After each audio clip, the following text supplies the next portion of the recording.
Mr. Speaker, this is a very momentous issue because, as you are aware, when this country gave itself the new constitution, Mr. Speaker, Kenyans were very happy.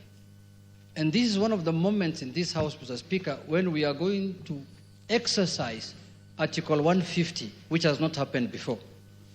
So, Mr. Speaker, this is a very, very important matter for this nation, Mr. Speaker, that is being exercised through this House.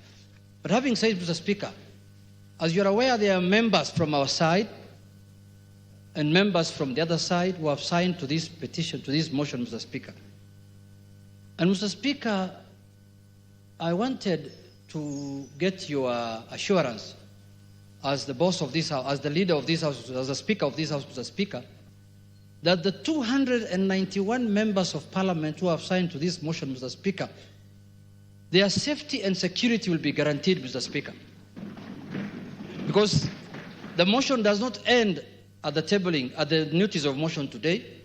It will go through a process. It will be formally again moved. Members will debate and members will vote on it. Mr. Speaker, we want those 291 members of Parliament to turn up here the day of voting, Mr. Speaker, without missing any one of them, Mr. Speaker. Mr. Speaker, we have just passed the new Inspector General of Police the other day here, Mr. Kanja. Not really.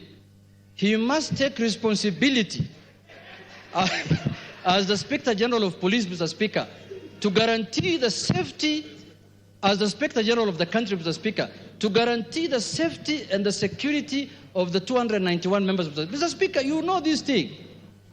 What we are doing is not a small thing, Mr. Speaker.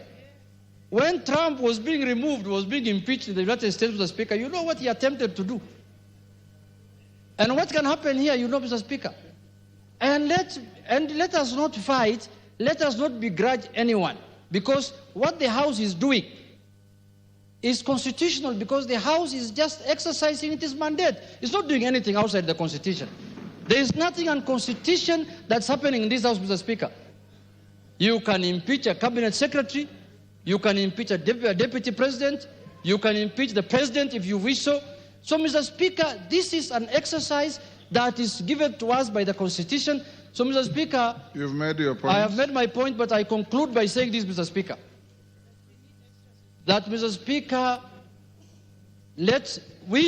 when we were elected, Mr. Speaker, as members of Parliament, we became the staff of the Parliamentary Service Commission. Each member here, Mr. Speaker, their employer, they are employees of the Parliamentary Service Commission, which you are the chairman, Mr. Speaker. So, Mr. Speaker, I have spoken on behalf of the members because when they were signing, that is what they told me, Mr. Speaker, as the minority leader. They told me, we are in support of this thing, we are really ready to move, but we want things done legally and procedurally and within the Constitution, inside Parliament and outside Parliament. Thank you, Mr. Speaker.